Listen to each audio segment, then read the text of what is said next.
El Evangelio según San Marcos, de Jorge Luis Borges, en Antología Literaria.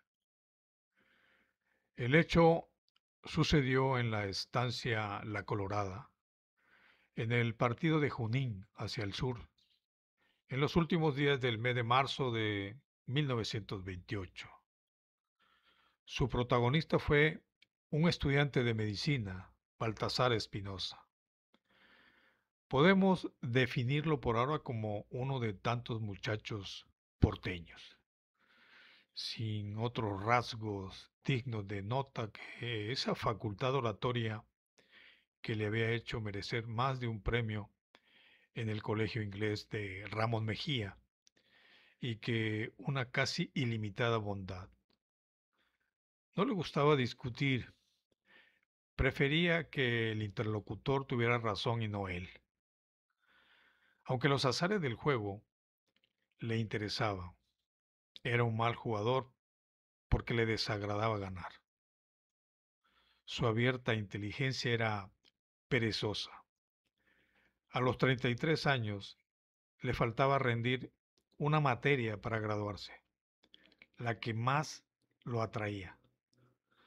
Su padre, que era libre pensador, como todos los señores de su época, lo había instruido en la doctrina de Herbert Spencer, pero su madre, antes de un viaje a Montevideo, le pidió que todas las noches rezara el Padre Nuestro e hiciera la señal de la cruz.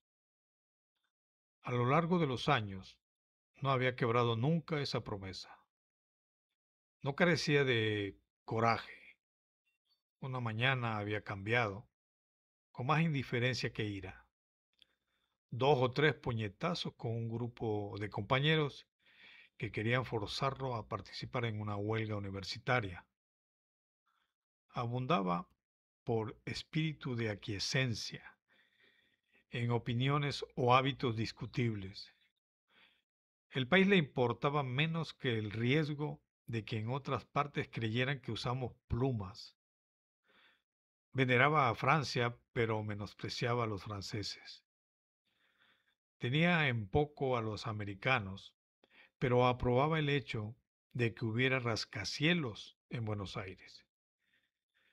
Creía que los gauchos de la llanura son mejores jinetes que los de las cuchillas o los cerros.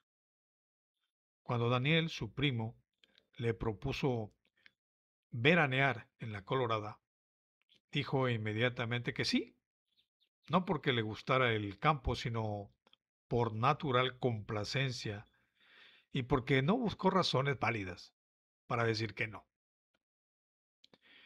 El casco de la estancia era grande y un poco abandonado.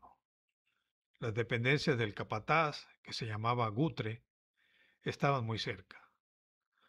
Los Gutres eran tres: el padre, el hijo, que era singularmente tosco, y una muchacha de incierta paternidad. Eran altos, fuertes, huesudos, de pelo que tiraba a rojizo y de caras ahindiadas. Casi no hablaban. La mujer del capataz había muerto hace años. Espinosa, en el campo, fue aprendiendo cosas que no sabía y que no sospechaba. Por ejemplo, que no hay que galopar cuando uno se está acercando a las casas y que nadie sale a andar a caballo sino para cumplir con una tarea. Con el tiempo llegaría a distinguir los pájaros por el grito. A los pocos días, Daniel tuvo que ausentarse a la capital para cerrar una operación de animales. A lo sumo, el negocio le tomaría una semana.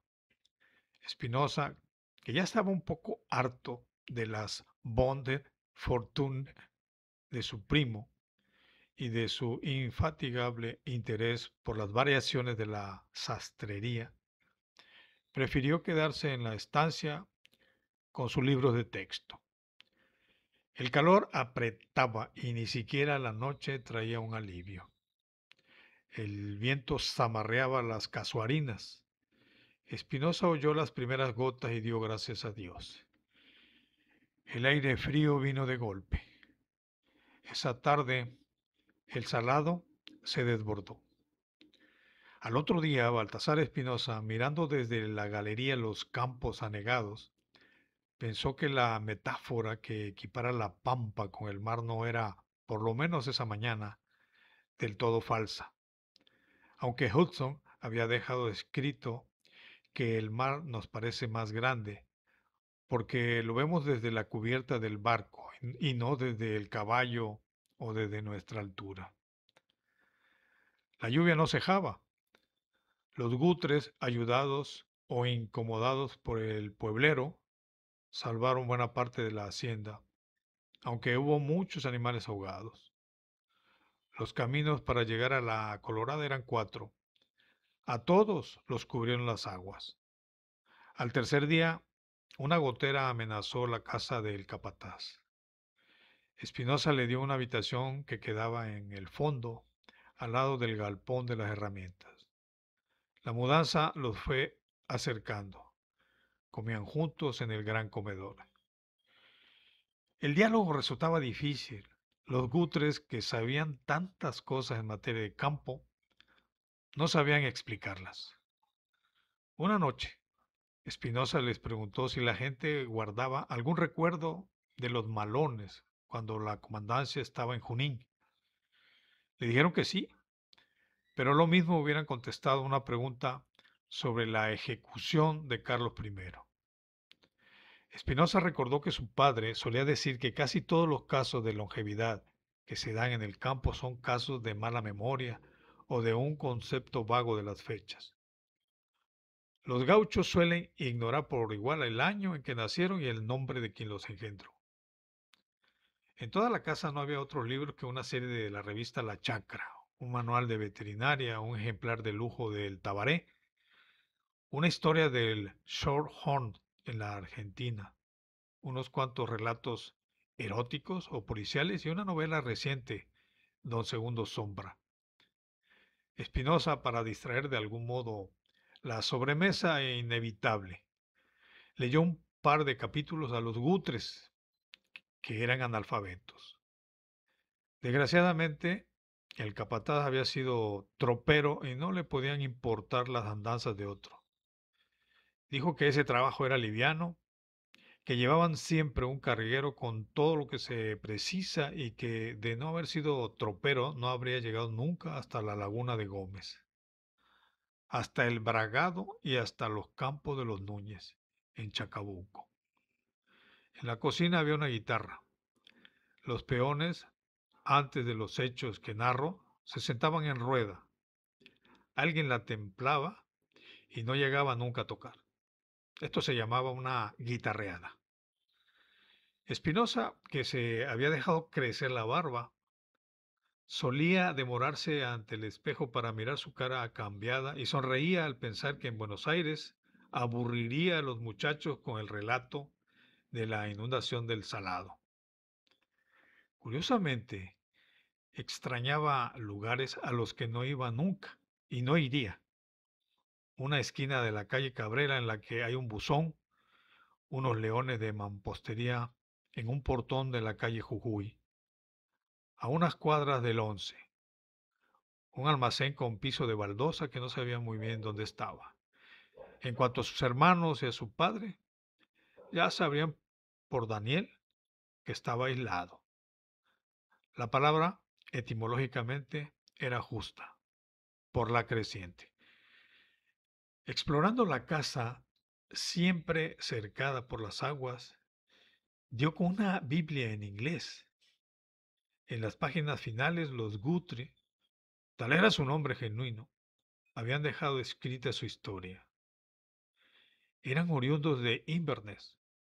Habían arribado a este continente, sin duda como peones, a principios del siglo XIX, y se habían cruzado con indios. La crónica cesaba hacia 1870 y tantos. Ya no sabían escribir. Al cabo de unas pocas generaciones habían olvidado el inglés.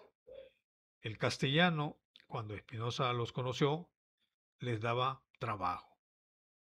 Carecían de fe, pero en su sangre perduraban, como rastros oscuros, el duro fanatismo del calvinista y las supersticiones de la Pampa.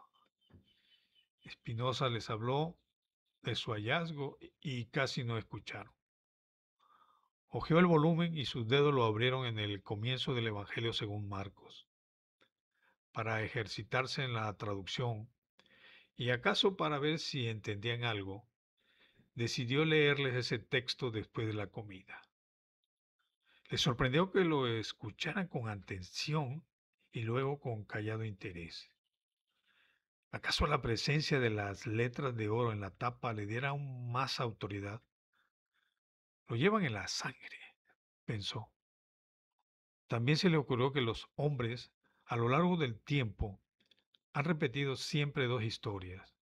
La de un bajel perdido que busca por los mares mediterráneos una isla querida, y la de un Dios que se hace crucificar en el Gólgota.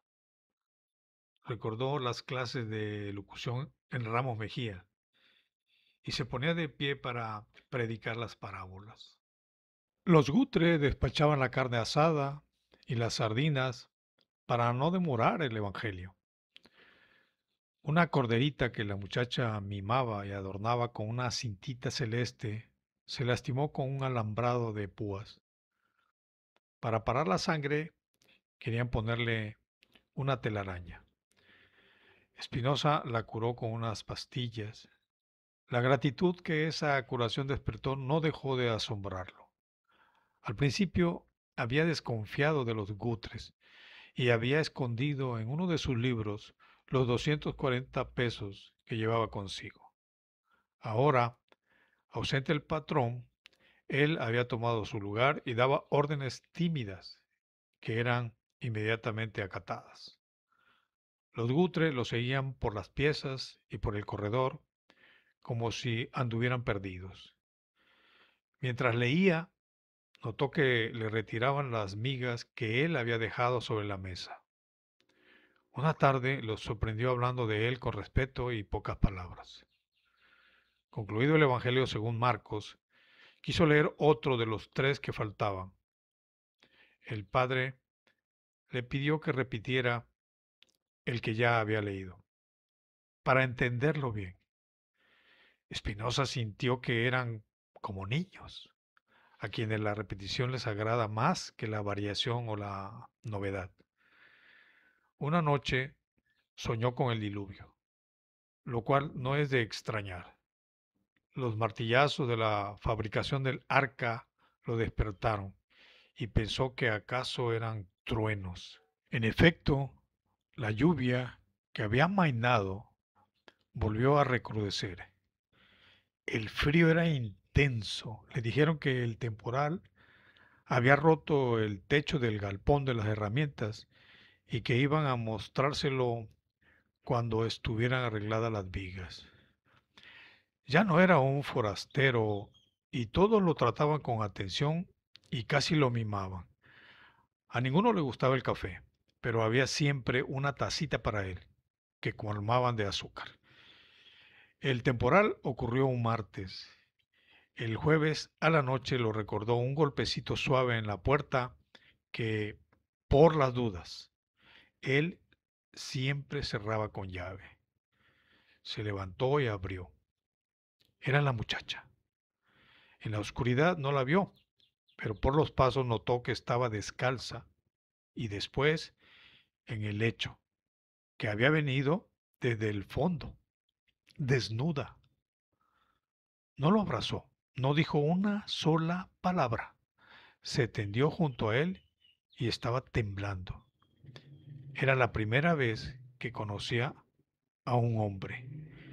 Cuando se fue, no le dio un beso. Spinoza pensó que ni siquiera sabía cómo se llamaba.